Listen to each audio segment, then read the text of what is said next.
Baik, saya akan share bahan seperti biasa kita membahas bukunya John Owen. Ternyata pikiran John Owen ini juga benar-benar spiritnya sama ya dengan orang reform klasik. Ya, reform reform Puritan, reform klasik itu semua hampir sama. Spiritnya sama. Karena ya kita selalu menekankan kedaulatan Allah itu yang paling segala-galanya, kedaulatan Allah di atas segala-galanya.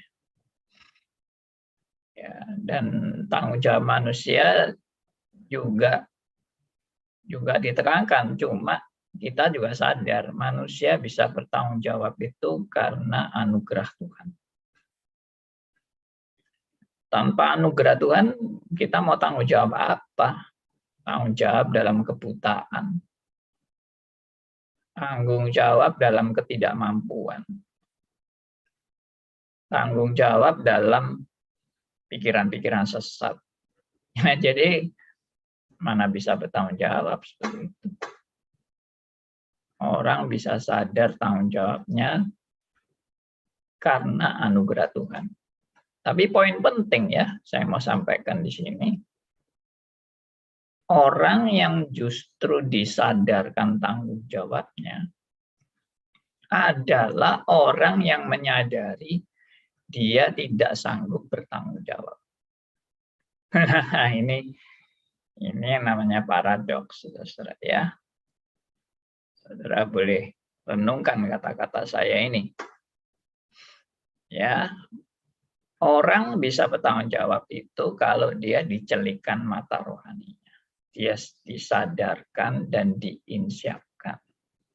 Kalau dia buta rohani, buta rohani, ya, dan dia dalam keadaan tidak sadar, bagaimana dia bisa dituntut untuk bertanggung jawab? Nggak mungkin kan orang dalam kebutaan, dalam kesesatan, dalam ketidaktahuan disuruh bertanggung jawab. Ya nggak tahu. Bagaimana bertanggung jawabnya pun nggak tahu. Dan dia juga tidak pernah menggubris bahwa hidupnya harus bertanggung jawab. Atau kalau diajar bertanggung jawab, ya dia bertanggung jawab secara keliru. Nah, orang yang sudah dicelikkan mata rohaninya dan disadarkan untuk bertanggung jawab, ya ini ya saya ulangi ya, orang yang sudah dicelikkan mata rohaninya dan disadarkan untuk bertanggung jawab,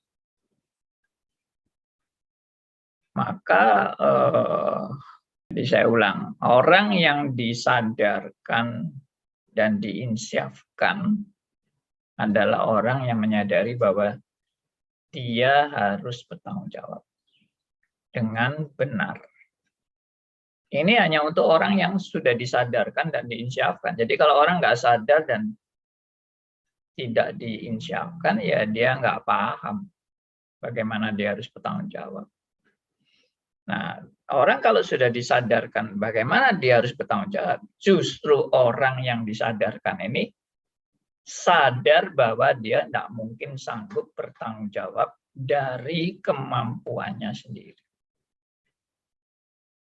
Nggak mungkinlah bisa bertanggung jawab.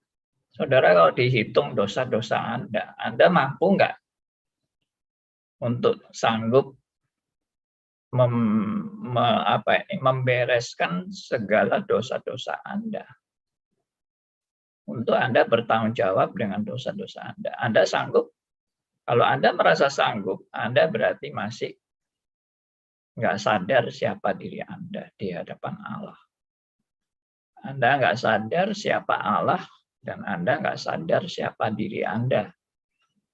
Bahwa kita ini benar-benar orang yang nggak sanggup untuk melakukan sesuatu yang benar-benar bertanggung jawab di hadapan Allah. Karena apa ya? Karena sadar kerusakan diri. sadar betapa mulia dan agung dan maha sucinya Allah itu, sehingga maha benarnya Allah, maha adilnya Allah, sehingga kita benar-benar nggak berdaya kalau dituntut harus bertanggung jawab. Jadi sebetulnya penekanan daripada Tuhan itu tanggung jawab tuh akhirnya larinya kepada anugerah. Kalau nggak ada anugerah, kita harus bertanggung jawab, ya habis kita. Coba aja Anda mau bertanggung jawab tanpa anugerah. Apa Anda bisa bebas dari hukuman dengan Anda mau bertanggung jawab? Ya nggak akan. Nah itulah. Ya, demikian. Jadi kita sekarang lanjut pada poin, saya ulangi sedikit poin yang pertama ya. 3 cara paling umum ya. Ini pencobaan menerapkan kuasa ini dalam berbagai cara. Namun kita hanya akan mempelajari 3 cara yang paling umum. Ya, itu. Yang pertama, pencobaan bisa sangat menguasai imajinasi dan akal budi manusia, sehingga ia tak bisa memikirkan hal lainnya. Pencobaan bisa sangat menguasai imajinasi dan akal budi manusia, sehingga ia tak bisa memikirkan hal lainnya. Ketika seseorang dicobai, sebenarnya ada banyak pertimbangan yang akan memberikan kelegaan. Namun, pencobaan begitu kuat sehingga menguasai pikiran dan imajinasinya. Ia tidak sanggup memusatkan pikiran pada hal-hal yang dapat menyelamatkan dirinya. Ia bagaikan orang yang dikuasai suatu masalah. Ada banyak cara menyelesaikan masalah, namun dia begitu asyik memikirkan masalah itu sendiri sehingga ia buta terhadap setiap kemungkinan jalan keluarnya. Ini seperti apa ya, kerbau yang dicocok hidungnya, ditarik kiri ya kiri, ditarik kanan ya kanan. Dia udah nggak usah mikir apa-apa lagi. Ya, disuruh maju ya maju, berhenti ya berhenti, belok kiri, belok kanan, nggak usah mikir. Nah, ini kerbau yang dicocok hidungnya. Seperti itulah orang yang dikuasai pencobaan atau yang jatuh ke dalam pencobaan. Bersyukur kalau Anda dan saya masih bisa sadar atau disadarkan, diinsyafkan, nggak sampai jadi orang yang seperti orang mabuk. Ya, orang mabuk itu kan nggak sadar dia apa-apain yang nggak tahu. Itu orang mabuk. Ya, dia berbuat apapun juga dia nggak sadar. Ya, seperti itulah orang yang dikuasai pencobaan, seperti kena sihir mungkin ya. Atau mungkin juga seperti kena gendam. Ya, ada orang-orang tertentu yang kena gendam itu disuruh apa aja juga mau. Heran sekali, nggak bisa mikir. Ya kayak gitulah orang yang lagi mengalami pencobaan. Ngeri ya. Sebetulnya ngeri sekali. Dan saya yakin saudara semua kalau kena seperti itu sudah nggak akan mampu menguasai diri lagi. Nggak akan mampu lah, siapa yang mampu? Seperti yang minggu lalu saya sudah katakan juga, Daud aja yang sedekat itu dengan Tuhan, bisa nggak berdaya dengan pencobaan yang dia alami. Ada orang yang bilang, siapa bilang tidak berdaya? Daud itu bisa aja kalau mau nolak pencobaan yang dialami. Dia sanggup, dia bisa. Dia punya kekuatan untuk menolak pencobaan itu. Orang yang ngomong kayak gitu itu orang yang tidak pernah mengalami pencobaan. Ya, tidak pernah mengalami kejatuhan dalam pencobaan. Ya, Anda pikir Daud tuh kayak anak SD yang nggak punya pengalaman gitu. Daud itu anak kemarin sore yang baru kenal Tuhan gitu. Anda pikir Daud seperti itu? Ya, Daud tuh orang yang nggak punya pengalaman. Ya, anak kemarin sore nggak punya pengalaman sehingga mudah ditipu oleh pencobaan. Seperti itu. Daud itu orang yang jauh dari Tuhan, makanya gampang jatuh dalam pencobaan. Apa begitu Anda menilai Daud? Makanya saya kan berkali-kali bilang, jangan sombong. Kalau Anda nggak jatuh dalam dosa itu jangan sombong. Jangan merasa Anda lebih kuat dari Daud. Jangan Anda merasa lebih rohani dari Daud.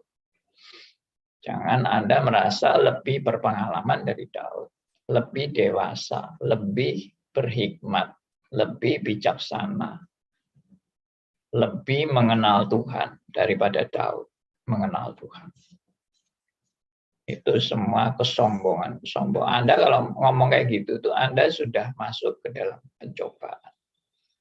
Dan Anda sudah merasa diri Anda lebih hebat dari Daud, dan Anda sudah terjebak oleh jebakan iblis dengan kesombongan rohani. Ya, tanpa Anda rasakan itu. Kadang-kadang kita ini sudah jatuh tapi nggak merasa jatuh. Itu yang malah tambah bahaya. Ya kayak Daud itu juga. Sudah jatuh nggak merasa jatuh. Bahkan dia menikmati kejatuhan. Nah itulah. Itu menunjukkan apa? Sekali lagi, ya manusia yang penuh dengan kelemahan dan kekurangan. Tanpa anugerah Tuhan, habislah saudara dan saya. Puji Tuhan, hari ini kita boleh belajar hal-hal yang penting ini. Sekarang yang kedua. Silakan ada yang mau bacakan yang kedua ini. Siapa aja? Saya beri kesempatan.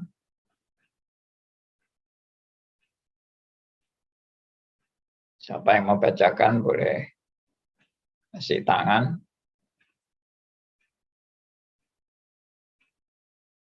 Tidak ada ya. Saya, Pak. Silakan. Poin 2. Pencobaan bisa memanfaatkan keinginan dan emosi manusia untuk mengacaukan akal budinya dan menghalanginya berpikir jernih. Ketika seseorang membiarkan keinginan atau emosinya menguasai akal budinya, dia akan berhenti berpikir jernih. Pencobaan akan sering memerangkap keinginan dan emosi manusia sampai orang tersebut tidak lagi bisa mengendalikan nalarnya. Sebelum ia masuk ke dalam suatu pencobaan tertentu, dia mungkin melihat dengan sangat jelas bahwa alur tindakan tertentu adalah salah. Namun, ketika pencobaan datang kepada orang tersebut dan mempengaruhi keinginan atau emosinya, dia tidak lagi berpikir jernih. Sehingga setelah itu, dia akan memikirkan cara-cara untuk membenarkan atau memaafkan perbuatan-perbuatan dosanya. Ya, sudah sampai situ dulu. Ya, ini hampir sama ya. Jadi orang yang kena pencobaan itu nggak bisa berpikir jernih. Kiranya sudah butek. Ya, butek itu sudah kabur, sudah nggak jelas lagi pikirannya. Dia sudah dibutakan oleh hawa nafsu kedagingan. Ya itulah orang yang malah pencobaan. Ya. Ketika seseorang membiarkan keinginan atau emosi yang menguasai akal budinya, dia akan berhenti berpikir jernih. Pencobaan akan sering memerangkap, ya, diperangkap keinginan dan emosi manusia sampai orang tersebut tidak lagi bisa mengendalikan nalarnya. Sebelum ia masuk ke dalam suatu pencobaan tertentu, dia mungkin melihat dengan sangat jelas bahwa alur tindakan tertentu adalah salah. Ya, sebelum kena pencobaan. Namun, ketika pencobaan datang kepada orang tersebut dan mempengaruhi keinginan dan emosinya, dia tidak lagi berpikir jernih. Segera setelah itu dia akan memikirkan cara-cara untuk membenarkan atau memaafkan perbuatan-perbuatan dosanya. Nah, inilah proses orang bisa sampai jatuh dalam dosa. Kenapa kita perlu belajar ini? Ya, kita harus sadar bahwa kita orang yang begitu rapuh, kita orang yang sama sekali tidak punya kekuatan dari kemampuan dari diri kita sendiri. Tanpa pertolongan Tuhan kita akan hancur. Dan kita juga sudah dilatih untuk mengerti cara-cara pencobaan. Bukan dilatih ya, diajar untuk mengerti bagaimana cara-cara pencobaan itu bisa sampai menjatuhkan seseorang. Ya inilah prosesnya. Si penulis ini, John Owen ini, ya menurut saya sangat dalam ya. Analisa dia itu bukan analisa cuma lihat permukaannya aja.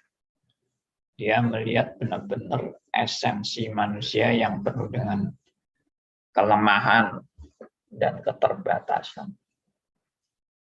Oke, langsung aja yang ketiga. Silakan. Ada yang mau bacakan berikutnya siapa? Bu Willy bisa bacakan?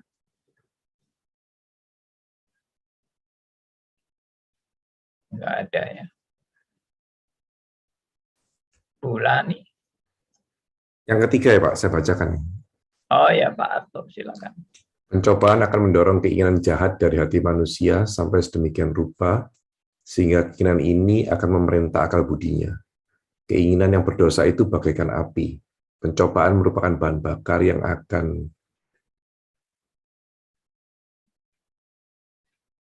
akan membuatnya menyala dan menjadi tak terkendali. Nalar manusia akan sering membujuknya untuk tetap membiarkan keinginannya yang berdosa terkendali dengan mengingatkan dia tentang akibat-akibat dari apa yang ingin dia lakukan. Jika api pencobaan mempengaruhi keinginan yang berdosa tersebut, nalar tidak lagi punya kekuatan untuk tetap memegang kendali. Tak seorang pun tahu kejamnya dan kuatnya keinginan berdosa sampai keinginan itu bertemu dengan suatu pencobaan yang cocok. Ingat saja betapa cepatnya ketakutan Petrus memaksa dirinya menyangkali Tuhannya. Beranikah Anda menganggap diri kuat ketika Anda memiliki musuh yang sedemikian kuat itu? Iya. Nah, ini kalimat terakhir ini ya. Beranikah Anda menganggap diri kuat ketika Anda memiliki musuh yang sedemikian kuat? Yaitu mirip Petrus. Wah, biarpun mereka semua menyangkal, aku tidak akan menyangkal engkau. Ya. Aku siap mati bagi Kristus. Wah. Itu omongan yang waktu nggak mengalami pencobaan. Pada saat Petrus mengalami pencobaan, semua pikiran-pikiran yang merasa dia mampu, habis berantakan. Sekali lagi ini menunjukkan manusia tanpa anugerah Tuhan hancur dan habis. Tapi ini perlu. Pengalaman seperti ini perlu bagi Petrus. Karena Petrus dengan pengalaman ini dia akhirnya baru sadar siapa Petrus itu. Siapa aku sebenarnya. Coba kalau tidak pernah ngalami kayak gini. Sombongnya luar biasa. Arogannya luar biasa. Merasa diri hebat. Ya. Merasa diri tidak mungkin jatuh. Pencobaan apapun saya siap menghadapi. Waduh. Gayanya luar biasa. Arogannya luar biasa.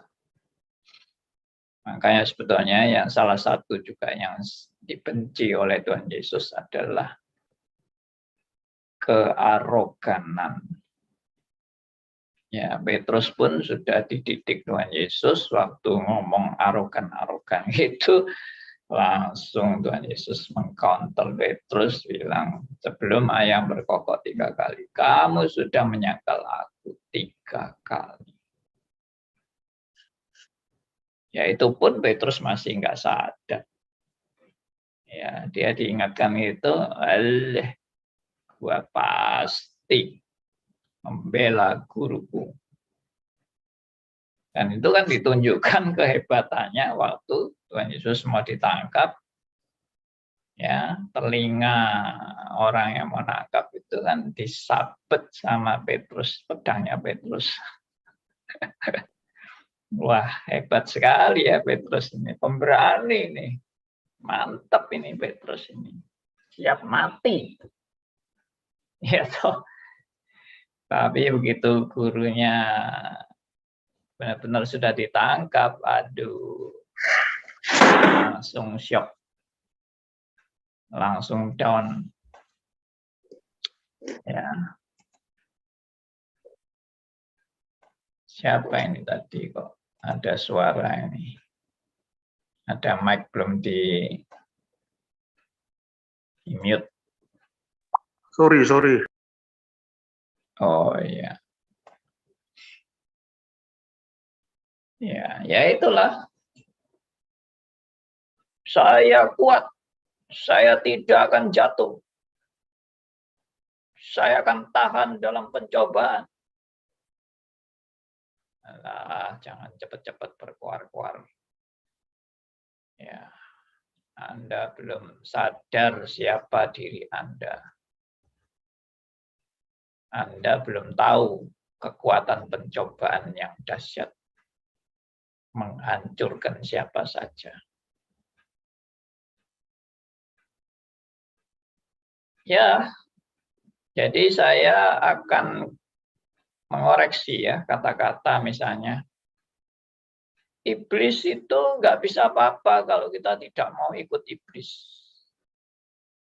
Iblis pun tidak berkutik untuk memperdaya kita kalau kita tidak mau mengikuti pencobaannya. Ya, kata-kata itu harus dengan pembahasan kita hari ini ya, kata-kata itu termasuk kata-kata arogan juga. Iblis pun tidak berdaya kalau kita tidak mau ikut dia. Waduh. Seolah-olah kan saya yang menentukan saya mau ikut iblis atau tidak. Saya yang mengambil keputusan untuk saya mau dicobai atau tidak. Itu semua keputusan saya. Itu tergantung dari saya. Iblis pun tidak berdaya. Omongan itu ternyata enggak benar. Ya itulah ya yang jelas kan sudah dikasih contoh di Alkitab, ya kan? Pencobaan Petrus sampai menyangkal Tuhan Yesus. Cobaan Daud sampai berzina dengan Batseba. Cobaan Abraham sampai mau sama apa namanya pembantunya Abraham itu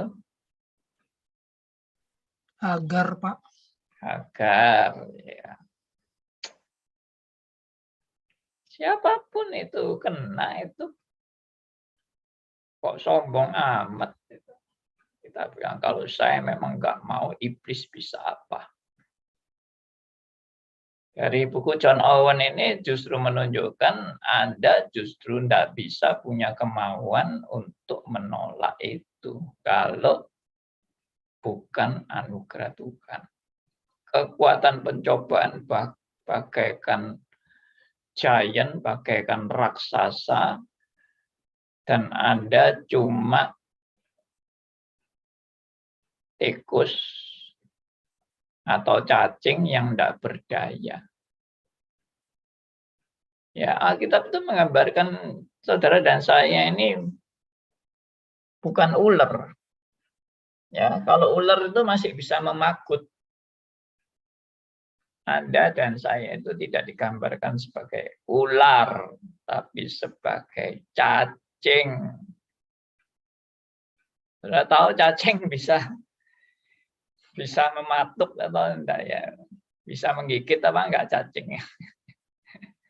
Dipenyet gitu, wis tinggal menggeliat saja.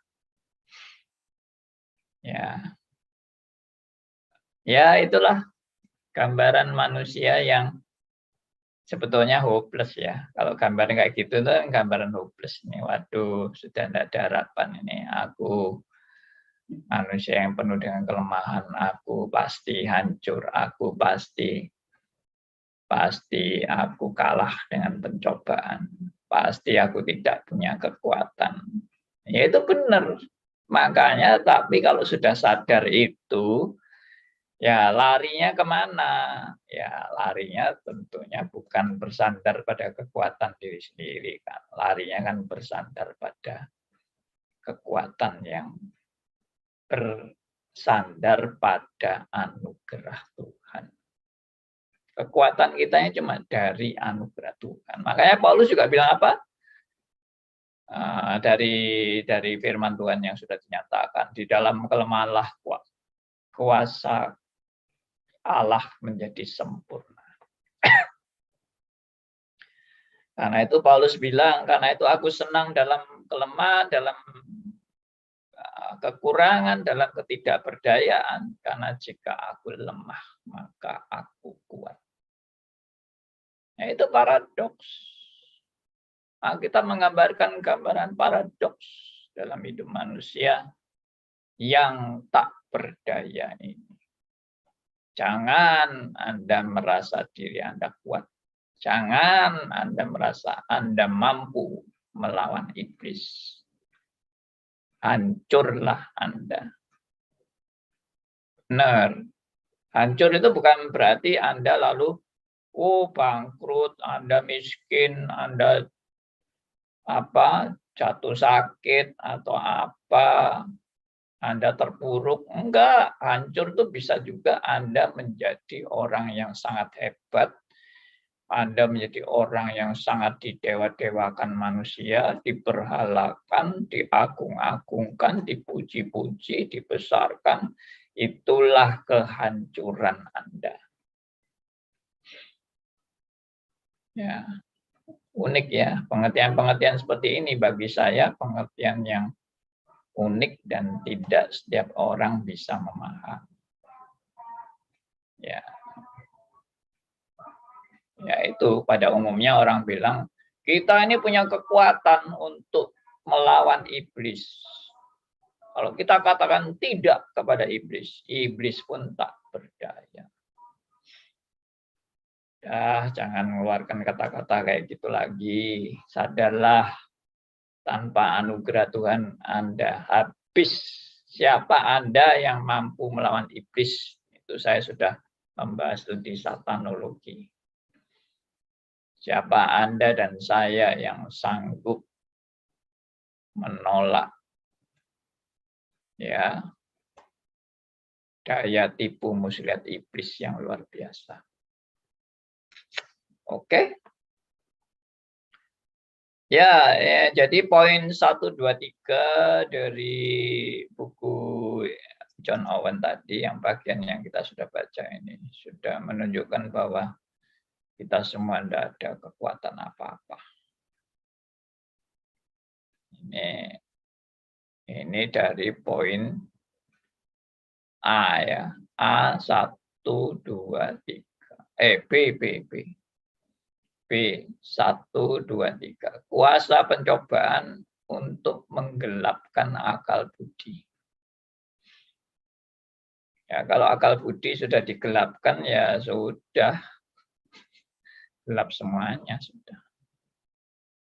Kita mau hebat apa? Ya, demikian pembahasan hari ini. Mungkin ada yang mau bertanya, ada yang nggak jelas, ya silahkan, boleh bertanya. Baik.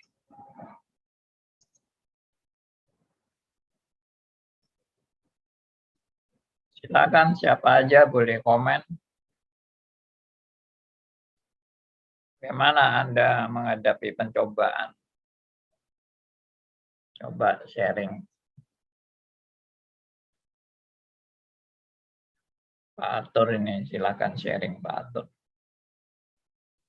Pengalaman menghadapi pencobaan bagaimana Pak? Ya Pak Andi. Enggak, tadi saya interested saja sama Pak Andi waktu bilang bahwa kita nih kadang-kadang manusia merasa sombong ya Pak. Kita merasa diri kita sudah tidak mungkin jatuh dalam pencobaan atau dosa ya. Saya ingat bahkan orang seperti Yohanes ya, yang murid yang begitu dikasihi Tuhan ya, yang saya rasa mempunyai paham kristologi yang sangat kental, mengenal Yesus dengan sangat dekat ya. Tapi dia juga, kalau kita baca di kitab Revelation ya, di kitab Wahyu, dia pun juga jatuh dalam dosa kan. Dia sempat menyembah malaikat itu. Karena kadang-kadang kita nggak terpikir, ini orang yang benar-benar mengetahui apa yang begitu dekat dengan Tuhan, kok masih bisa menyembah malaikat. Malaikat bilang, jangan sembah saya, karena saya juga seperti kamu, tapi sembahlah Allah gitu. Jadi ya kalau orang-orang yang figur-figur yang besar sekali seperti Petrus dan David dan Yohanes bisa saja jatuh dalam keberdosaan seperti hal-hal seperti itu, apalagi kita gitu, saya pikir. Ya begitu Pak Andi. Benar sekali. Iya, di Alkitab itu kan sudah jelas sekali orang-orang besar itu jatuh dalam dosa. Bukan orang-orang kecil itu yang jatuh dalam dosa. Orang besar itu artinya bukan besar bagaimana, tapi maksudnya yang dipakai Allah luar biasa itu kan juga jatuh. Makanya saya juga agak merasa heran ya. Pada waktu saya setelah mengenal teologi reform ya, kebobrokan manusia itu ternyata diperlihatkan dengan jelas di Alkitab. Tidak disembunyikan. Kebobrokan Daud, kebobrokan Salomo, ya, kebobrokan Simpson dan lain-lain lah. Ya hanya yang tidak ditulis kebobrokannya itu ya Daniel, Sadra, Mesa, Abednego, tapi kan tidak berarti kalau nggak ditulis itu mereka tidak punya kebobrokan sama sekali. Mereka juga manusia kok. Masa manusia tidak ada kebobrokannya? Omong kosong.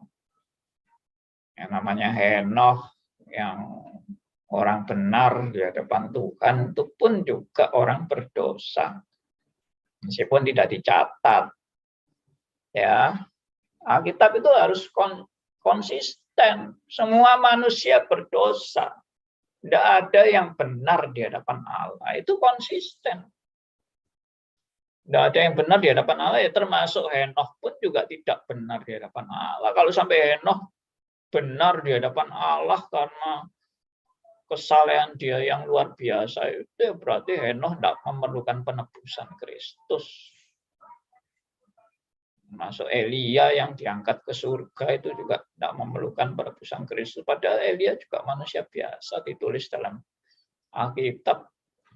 Elia itu bukan Superman. Ya, mudah sekali dia jatuh dalam dosa, Elia. Habis membunuh para nabi-nabi palsu, habis dapat mujizat api turun dari langit, ya, habis berdoa supaya hujan tidak turun, ya, 3 tahun lebih, itu hebat sekali. Tapi aduh, langsung terbirit-birit dikejar wanita yang namanya Isabel. Ya itulah manusia. Makanya kita juga tidak boleh mendewakan manusia. Siapapun. Juga tidak boleh merendahkan. Ya, karena semua itu juga anak-anak Tuhan yang kita juga saling mendoakan, saling mendukung, saling menasehati. Tapi tidak boleh mendewakan juga. Merendahkan tidak boleh, mendewakan juga nggak boleh. Ya, itulah kebenaran-kebenaran yang kita bisa pelajari bersama dalam forum-forum ini. Ya. Oke, ada lagi. Oke, Pak Andi. Silakan Pak Liman. Tapi konsep ini memang sulit, Pak Andi ya. Kalau kita sering bergaul dengan orang reform yang punya pemikirannya juga ke arah situ, Pak. Tapi kalau sudah bergaul dengan model-model orang karismatik, ya saya sendiri sudah mengalami, Pak. Pada waktu saya khotbah di gereja karismatik, karena saya banyak diundang di gereja karismatik, nggak mungkin gereja reform undang saya. Di karismatik, saya berkhotbah bahwa saya berdosa, saya banyak dosa. Langsung pendetanya itu langsung tegur saya, Pak. Berapa kali, bukan pengalaman sekali, 2 kali, Pak. Ada banyak hal. Kenapa sih Pak Liman mengatakan demikian? Ya?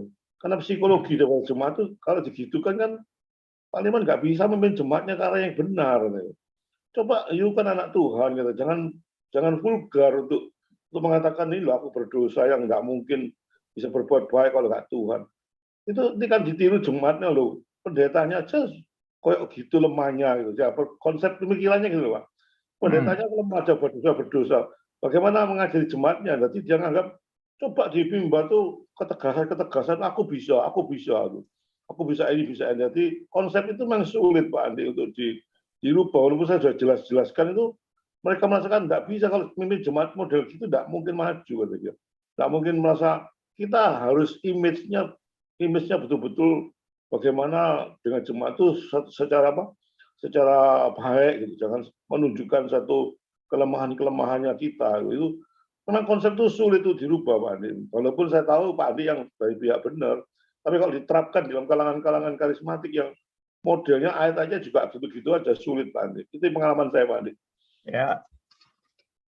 Duh, kalau saya bilang itu bukan hanya di kalangan karismatik, di kalangan manapun termasuk reform juga sulit. Jangan dikira gampang. Ya, kita manusia itu pada umumnya itu sangat condong untuk si aku itu yang nomor 1. Siapapun lah, termasuk orang reform tuh, ya termasuk saya sendiri pun juga selalu kita itu tergoda untuk merasa diri saya yang terbaik. Itu godaan untuk semua orang. Jangan dikira orang reform itu rendah hati semua. Lalu orang reform itu rohaninya tingkat tinggi. Omong kosong itu juga. Ya, saya juga orang reform dan saya juga sadar siapa diri saya di hadapan Allah. Saya bukan Superman. Ya. Dan apakah saya ini sering tergoda untuk menjadi orang sombong? Oh ya pasti. Namanya manusia itu sering tergoda untuk sombong. Merasa diri yang paling baik, paling super, paling rohani. Ya. Ya itulah. Makanya kalau orang karismatik kayak gitu ya wajar lah. Wajar. Orang reform aja juga kayak gitu. Ya, siapa sih kita yang benar-benar rohani yang tanpa cacat siapa? Nggak ada. Ya, tokoh-tokoh reform pun juga. Ya, saya juga bukan menyangkal ya, misalnya ada orang yang, wah bagaimana ya, John Calvin itu kehidupan doanya, kerohaniannya, kesungguhannya John Calvin kepada Tuhan. Oh, itu kan banyak kan spiritualitas reform itu yang saya nanti mau bawakan kuliah itu ya, spiritualitas reform dan Christian worldview. Itu nanti saya mau bahas di.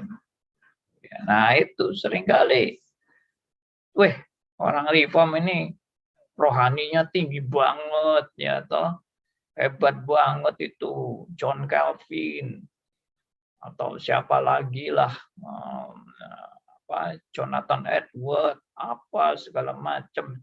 Saya bukan lalu mau merendah-rendahkan mereka juga, tidak. Kita ini jangan over lah gitu aja. Nah, Alkitab itu memaparkan secara sudut pandang reform itu tidak ada seorang pun yang baik di dunia ini, tidak ada. Kok kita mau mengagung-agungkan manusia itu mau apa? Ya tambah keliru dong. Ya enggak apa-apa, saya percaya John Calvin juga orang yang sangat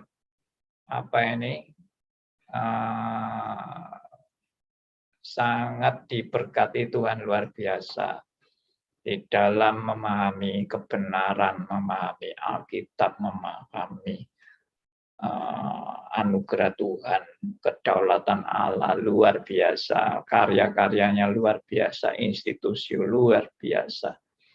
Tapi kalau terus melebihkan John Calvin lebih dari itu, ya John Calvin ini orangnya suci banget, bersih banget, ya toh sempurna banget. Wah itu sudah, bagi saya sudah,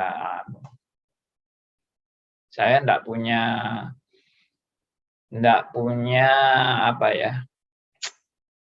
semangat untuk membesar-besarkan orang secara berkelebihan, karena ya saya dibukakan oleh Alkitab justru memang manusia itu tidak ada yang hebat, tidak ada yang Superman.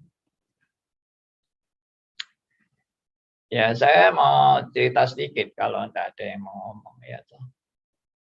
Saya ini contoh, saya ini dulu mau masuk sekolah Alkitab, sekolah teologi. Saya masuk sekolah teologi ini, waduh, dengan semangat berapi-api, menggebu-gebu ya. Saya ini merasa kalau masuk sekolah Alkitab itu kayak masuk surga. Ya, sekolah teologi itu kan tempatnya hamba Tuhan toh. Ya kayak masuk surga, ini sudah paling dekat sama surga ini dunia sekolah teologi ini. Ya. Apa yang terjadi setelah saya masuk? Kaget, ya toh.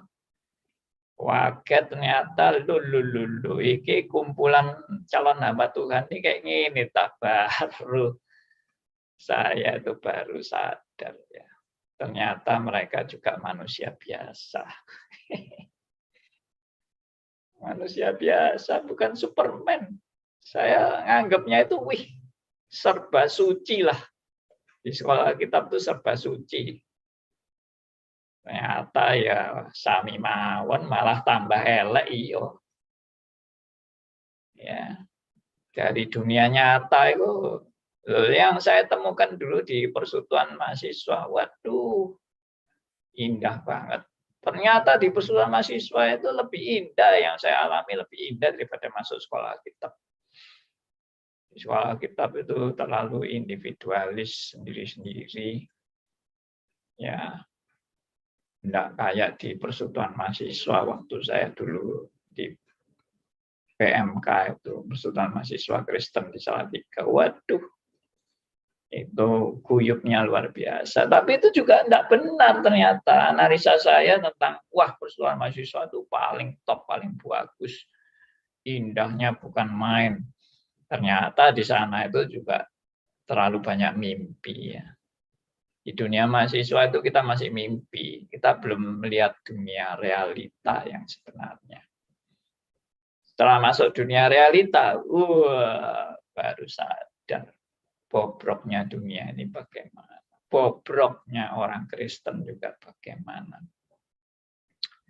Bahkan kita juga makin disadarkan bobroknya saya sendiri itu bagaimana. Loh, iya, sepertinya kita itu nggak sadar kalau saya ini bobrok. Itu loh, di dunia rohani yang serba rohani itu, saya ini seperti terbius begitu dan merasa saya ini sudah begitu rohaninya. Ya, tidak sadar itu. Kondisi seperti itu tidak sadar. Tapi setelah masuk dunia realita, ya, terus masuk dunia hamba-hamba Tuhan, ya, dunia gereja. Loh. Ini ternyata dunia gereja ini tidak lebih baik dari dunia sekular. Ya maaf, saya ngomong kayak gini ini bukan saya menjelek-jelekkan gereja sama sekali tidak. Saya ini orang gereja kok. Saya juga pendeta, saya juga hamba Tuhan. Saya cuma mau menunjukkan realita bahwa selama kita di dunia itu keberadaan manusia itu tidak ada yang sempurna. Sudah, itu realitanya. Kalau Anda mau melihat orang yang begitu rohaninya banget, yaitu Anda cuma lihat luarnya toh. Saya ini juga sudah pengalaman melihat kehidupan pendeta yang saya amat sangat kagumi waktu saya masih jadi awam. Saya orang awam dulu ya sebelum masuk sekolah. Kehidupan pendeta yang sangat rohani itu. Tapi kalau begitu terjun ke dalamnya maksudnya betul-betul sampai jeroannya, tahu jeroannya, baru tahu kalau tahu jeroannya.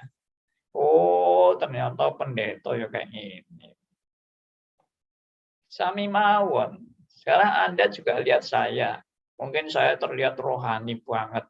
Anda nanti kalau nginep di rumah saya sebulan ya baru tahu, Andi Halim ternyata ngeletek kayak gini toh ya toh. Saya kan bukan Superman. Kita ini hanya dipakai Tuhan jadi berkat, gitu. Jadi saluran berkat untuk memberitakan kebenaran-kebenaran. Ya termasuk ini tadi, ini kebenaran. Saya memberitakan tidak ada manusia Superman termasuk saya. Itulah kebenaran. Tidak boleh memberalakan manusia itu, tidak boleh.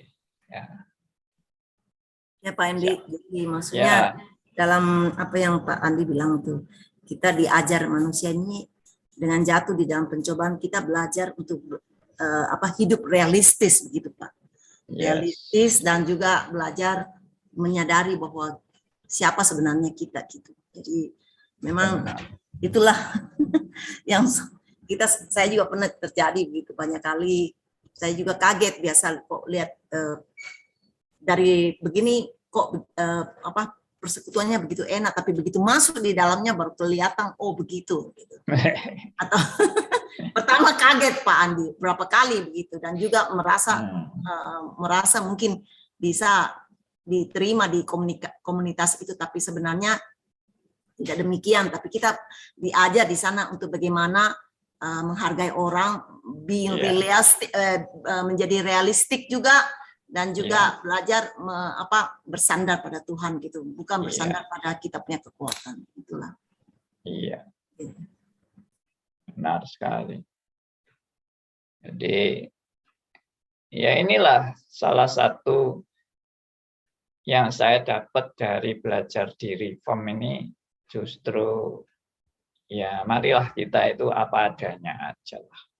Jangan terlalu merasa wah overestimate ya, atau underestimate. Yang jalur yang benar lah, kita masuk ke jalur yang benar. Kita bukan mau jadi orang arogan. Waduh, arogan. Saya memang sedih kalau lihat orang-orang model arogan itu, sedih banget. Karena saya tahu aslinya itu bagaimana. Dalam kearoganan dia itu saya juga tahu aslinya. Waduh, omongannya gede, godenya wah, sak gunung gitu gedenya omongannya. Tapi kenyataannya ya tempe lah, sama aja. Kita semua ini tempe-tempe. Kita ini bisa jadi, istilahnya kita ini terangkat itu ya cuma karena anugerah Tuhan. Only by grace, sudah. Mau sombong apa yang mau disombongkan. Itu aja. Kalau saya simpel aja lah. Nggak usah jaim-jaim. Ya, Pak Sugianto. Memang kalau yang kita bicarakan ini sangat-sangat betul, Pak. Tapi memang sulitnya jadi gini, Pak. Seperti ada pepatah kan, kalau kita makan di restoran jangan ke dapur. Betul. Ya kan? Nah, jadi kalau udah lihat seperti itu, dapurnya itu semua, apalagi nggak kita nafsu tahu. makan. Iya. Nah, ini yang menjadi kesulitan tuh bagaimana? Jangan sampai orang-orang yang tahu dapurnya jadi lemah, Pak. Saya barusan lagi membahas sama teman-teman, mohon maaf nih, Pak, nanti sedikit-sedikit turun nih ke Israel, apa, padahal jemaat keleleran banyak itu, Pak. Ya. Nah, Gimana nggak jelas, Pak. naik Terakhir kendaraan apa itu? umum, naik bis, naik segala macam. Nah, pendetanya, gembala sidangnya mobil minimum 2, rumah minimum 3-4 miliar. Nah, itu gimana, Pak Andi? Ya, itu.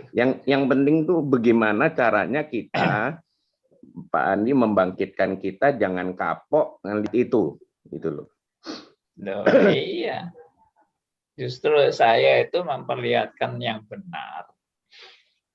Supaya kita sadar yang kita hadapi ini bukan malaikat-malaikat. Yang kita hadapi ini kan orang-orang berdosa. Tapi kenapa Tuhan tetap mau pakai orang berdosa? Jadi yang kita lihat tuh Tuhannya, jangan manusianya. Kalau kita lihat manusianya ya, nah, memang Alkitab kan mengajar kita, jangan berharap pada manusia. Bahkan Tuhan itu sangat membenci orang yang berharap pada manusia. Sudah, kita cuma belajar menghargai tiap orang. Karena kita ini sama-sama orang berdosa.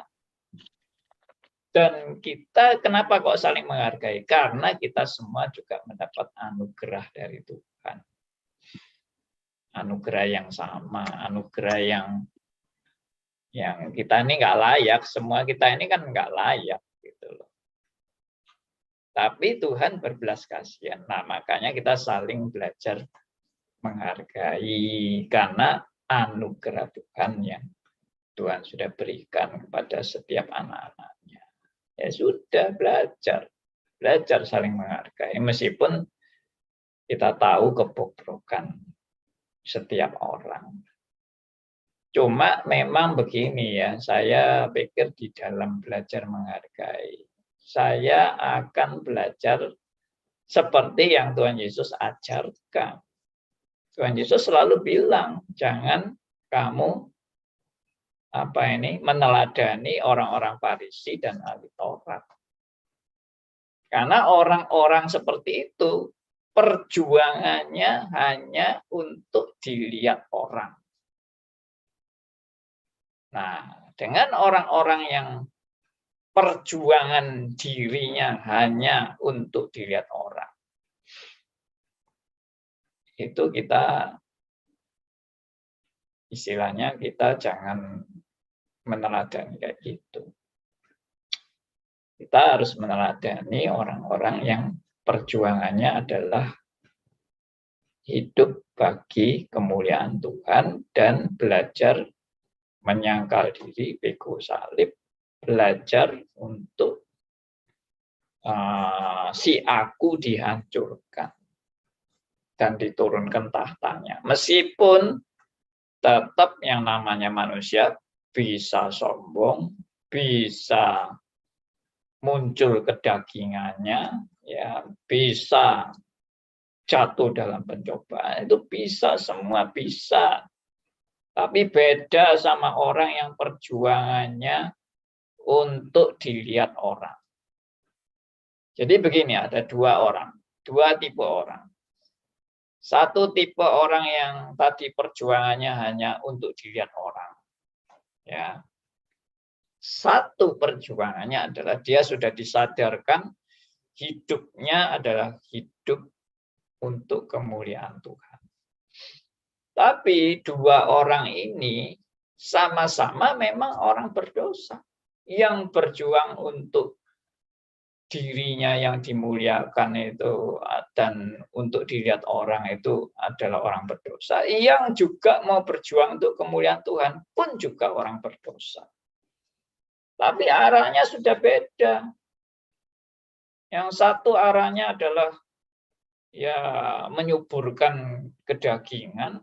Yang satu arahnya saya berjuang untuk mengikuti ajaran Tuhan Yesus, menyangkal diri, pikul salib, meskipun masih ada kedagingan sebagai orang berdosa. Itu beda sudah. Spiritnya beda, arahnya beda, meskipun sama-sama berdosa. Nah, itulah yang membuat kita bersemangat. Kalau menghadapi, ya istilahnya ginilah, istilahnya itu ada betul-betul yang namanya domba, ada yang namanya serigala berburu domba. Nah, Tuhan Yesus mengajarkan kepada kita untuk berhati-hati. Mana yang kita bersama-sama adalah sebagai domba yang digiring oleh gembala yang baik. Dan mana serigala berburu domba yang tujuannya bukan digiring gembala yang baik, tapi tujuannya untuk kemuliaan bagi dirinya sendiri. Nah, itu kalau kita tidak hati-hati ya sudah kita tertipu. Ya. Seperti itu Pak Subianto. Jadi terus bersemangat, jangan tidak bersemangat meskipun tahu dapurannya. Ya.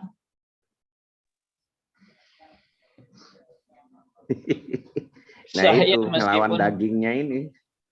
Saya meskipun tahu ada dapur restoran yang ya agak kotor gitu ya, tapi makanannya betul-betul enak, saya tetap makan dengan nyaman. Saya nggak peduli biarpun dapurnya kotor. Justru yang kotor itu yang sedap, Pak.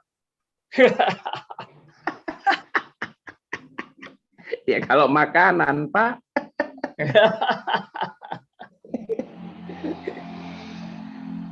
Tapi memang ya, banyak Pak yang gereja-gereja banyak yang songong. Ya Pak, makasih Pak. Ya, terima kasih. Makanya enggak usah jaga image lah. Saya pikir kita semua ini berjuang bersama. Ya, dihajar Tuhan bersama. Dibentuk Tuhan bersama, dituntun, dibimbing. Ya, dicelikan mata rohaninya. Ya, apalagi yang kita mau merasa aku lebih dari yang lain. Sudah nggak ada. Kita nggak ada yang lebih dari yang lain. Ya. Oke, Pani. puji Tuhan. Silakan, Bu Sunita. Pak, dengan adanya kita acara pencobaan ini, kita semakin pengertian kita tuh semakin dalam, kita juga semakin tahu ya bahwa tipu daya iblis itu seperti apa. Oh iya. Memang nobody perfect, tidak ada orang yang sempurna, betul. Iya. Bahkan Rasul pun bilang di antara mereka akulah yang paling berdosa. Yes. Sama dengan kita. Benar. Kadang saya berpikir gini, kita memang harus setiap waktu, setiap detik, setiap nafas kehidupan kita, kita harus disadarkan terus-menerus. Istilahnya, kita juga harus mempunyai budaya malu di hadapan Tuhan. Iya. Bahwa kita tuh tidak ada apa-apa dan kita bukan siapa-siapa. Iya. Kita mohon Dia hanya memberikan kekuatan, kemampuan menghadapi semuanya. Karena itu semua pasti hanya kuat kuasanya saja yang bekerja. Nggak ada lain, bukan diri kita. Iya. Hanya kalau kita bisa menghadapi semuanya. Amin. Yang kadang diri ini merasa frustrasi gitu loh, Pak. Frustrasi, tapi ya harus bangkit lagi. Bahwa kepercayaan ini, ya Tuhan tuh pasti lebih tahu apa yang ada pada diri kita. Betul. Keadaan kita. Dengan saudara-saudara kita pun yang lain, rekan-rekan, bahkan orang yang belum kita kenal, kita memang harus menerima mereka apa adanya, sebagaimana adanya. Seperti Tuhan menerima kita sebagaimana adanya. Kita yang penuh dengan kelemahan. Iya. Itulah, Pak. Ya, memang, ya betul ya. Cobaan itu kita juga harus sadar, harus lebih sadar terus. Baik. Terima kasih buat sharingnya. Oke, ini sudah jamnya, sudah lewat 10 menit. Saya tambah sedikit ya. Mungkin Ya, kalau masalah ini ya, yang paling realistis ini harus mulai dari keluarga sendiri. Karena seringkali anak kita melihat kita itu sepertinya, wah orang tuanya itu perfect, apa begini. Tapi kita tidak menyatakan yang sesungguhnya. Dan biasa pada waktu dia kagok gitu, kita harus kasih tahu ke mereka bahwa inilah realistis manusia bisa. Namun bukan berarti maksudnya tidak ada lagi, dia bisa down gitu. Tapi yang penting itu ada communication gitu, ada komunikasi dan bagaimana kita menyelesaikan masalah itu gitu. Iya. Karena saya lihat sendiri dalam diri anak saya mungkin dia agak sudah dewasa sekarang, dia melihat orang tuanya gimana. Tapi ya saya bersyukur dalam kesempatan ini saya juga bisa kasih tahu dia bahwa itulah realistis gitu.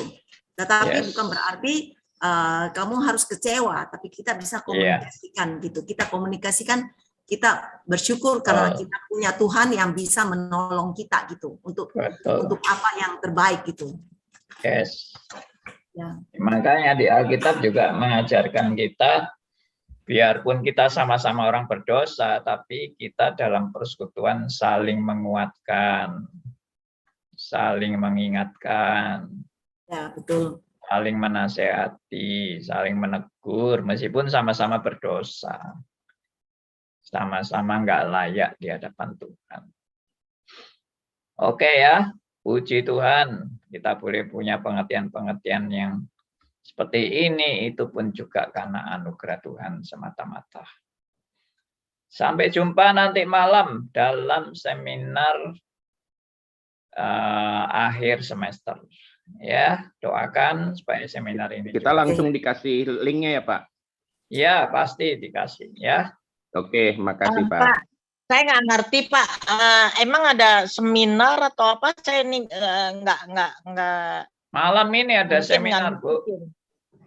Maksudnya seminar apa Pak ya? Jadi seminar aku nih, akhir semester Bu. Ini coba Ibu baca di WA, di chat ini loh, chattingnya Zoom ini loh Bu, ada chatting. Coba diklik chatnya itu. Ya. Nanti terlihat, nanti saya juga kirim WA ya. Maksudnya udah terakhir, maksudnya gitu ya Pak? Loh iya, gimana, Pak? Kan semester sudah berakhir, kita bersyukur pada Tuhan melalui seminar ini. bikin Oke. acara ini penutupan semester STRIS ya. Iya. Oke. Ya, oke. Nah, Bulani mungkin Kasih. sudah lupa tradisi kita mungkin. Kelamaan di Paman Enggak, Sam. Nah, itu kelamaan di sana itu. Enggak. Tadi juga waktu dengerin terus ada yang telepon, ada yang apa, jadi saya tuh keluar dulu. Jadi kadang-kadang enggak. Jadi kita tutup dalam gitu doa ya. Oke. Kita bersyukur pada Tuhan, kita berdoa. Saya minta yang berdoa adalah Pak Arthur ya. Boleh pimpin doa buat kita semua. Oke. Tuhan Bapa kami surga, Tuhan kami bersyukur Tuhan untuk apa yang kami dapatkan pada pagi hari ini. Terima kasih kalau kami sudah diingatkan bahwa kami adalah manusia yang lemah dan rentan. Tapi karena anugerah-Mu dan penopangkan-Mu dalam kehidupan kami boleh dikuatkan Tuhan untuk menghadapi segala macam pencobaan yang kami alami. Kami berdoa juga Tuhan untuk rekan-rekan yang mungkin pada saat ini mengalami pergumulan dalam hidupnya. Kiranya Engkau juga boleh hadir dalam pergumulan mereka, berikan mereka kekuatan, dan berikan mereka juga suatu keteguhan dalam hati mereka. Dan biarlah firman-Mu sendiri yang boleh menerangi mata dan boleh menerangi kehidupan mereka Tuhan. Terima kasih Tuhan, kami juga berdoa untuk Pak Andi dalam pelayanannya, kiranya Engkau juga melimpahkan berkat pada dia Tuhan, sehingga pelayanan beliau juga boleh dipakai untuk kemuliaan nama-Mu saja. Dalam nama Tuhan Yesus Kristus, Tuhan dan Juru Selamat kami yang hidup, kami sudah berdoa. Amin. Amin.